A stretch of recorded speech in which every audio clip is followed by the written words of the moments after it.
This is the Green Mountain Grill's Trek Prime 2.0.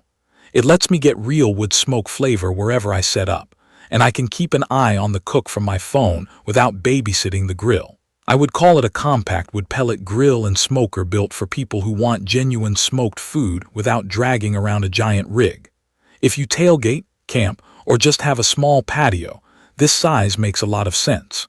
I use it when I want the taste I get from a backyard smoker, but I also want to throw it in my sport utility vehicle and take it to the park or a campsite. It fits that middle ground where portability matters, but I do not want to compromise on results.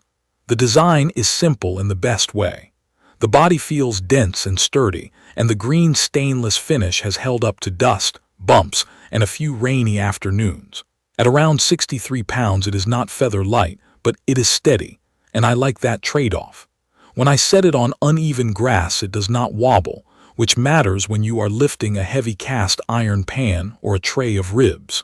The folding side table on one side and the smaller ledge on the other are genuinely useful. I use one for rubs and sauces and keep a resting tray on the other.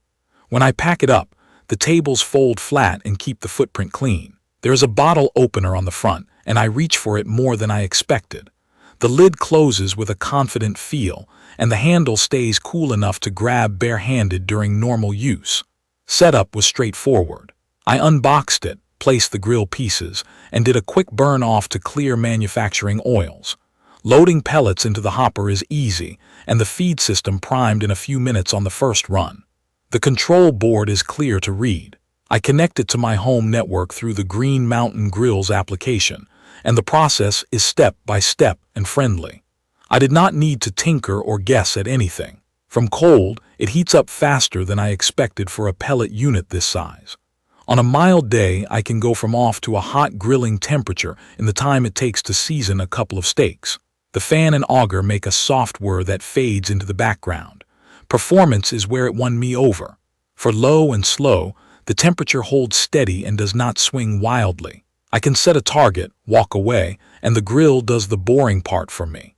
The internal airflow spreads heat and smoke evenly enough that I do not find a big hot side and a dead side, which keeps me from rotating food constantly. When I want a fast sear or to crisp chicken skin, I crank the temperature and it responds without drama.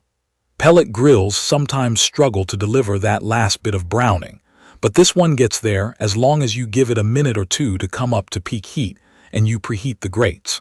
It will not replace a screaming hot steakhouse broiler, but the crust I get on burgers, chops, and chicken thighs is solid and consistent. The smoke profile is clean and a little sweet, especially with fruit wood pellets. It complements the meat rather than overwhelming it. In real use, the size is the main thing to understand. The cooking area is about 219 square inches. That is enough for dinner for a small family. I can lay out 4 or 5 good-sized burgers, a spatchcock chicken, or a couple of racks of ribs cut in halves. For a big party, I work in waves, which is fine for me but could be a deal breaker if you routinely feed a crowd. The pellet hopper holds around 9 pounds. At a low smoking temperature, I can get through a long afternoon before I need to check it. On an overnight cook, I top it up once. If I am running hot, it burns through pellets faster, which is normal. If it is cold or windy, expect to use a little more fuel. A typical weekend for me is ribs on a Saturday. I fill the hopper, set the temperature low, and plug the meat probe into the thickest rib. I use the built-in probe to watch the internal temperature and let the application alert me when it hits my target for wrapping. I like that I can be inside prepping sides or talking with friends and still watch everything from my phone. If the temperature drifts, I get a ping. When I want to finish, I raise the temperature for a sauce set, then let the ribs rest on the side table while I turn down the heat. The bark comes out glossy and the bones pull clean with a gentle tug.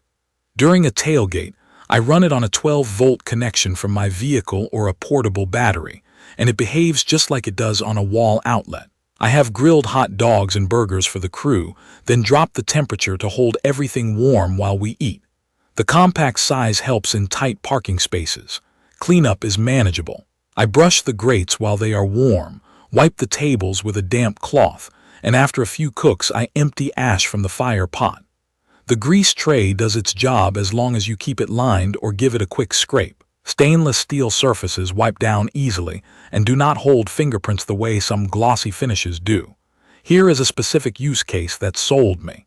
I wanted to do a small brisket point for a Sunday dinner. I trimmed it, seasoned it, and put it on early. I set the grill low, and the application kept me updated while I worked in the garage. The temperature sat within a few degrees of my target, even when a breeze picked up. Around the stall, I wrapped it, bumped the temperature, and watched the probe climb. When it hit my finish point, I rested it in a cooler. The bark was dark and tasty, and the slices had that telltale jiggle. I did not feel chained to the cooker, and that made the whole day more relaxed. A few smart touches make day-to-day use easier. The wireless control through the Green Mountain Grill's application means I am free to move around.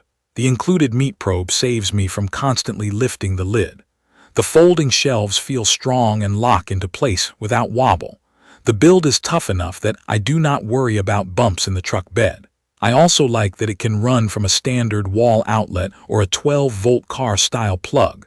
That flexibility matters away from home. It is not perfect. The cooking space is the limit you feel first if you host big gatherings. You can cook for a group, but you will do it in batches.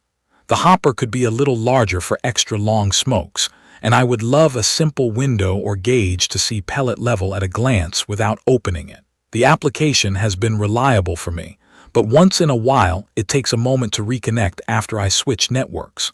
None of these are deal breakers, just the small frictions you notice when you actually live with a product.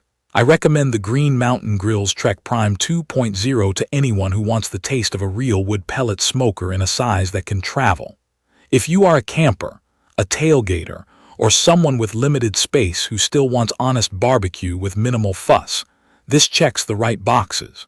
If you routinely cook for a large crowd, you might be happier stepping up to a bigger grill.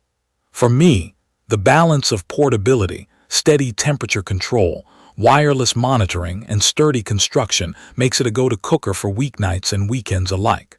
If you found this video helpful, please subscribe to the channel and tell me what you want to see cooked on this next. Drop your questions and your own pellet tips in the comments. Thank you for watching.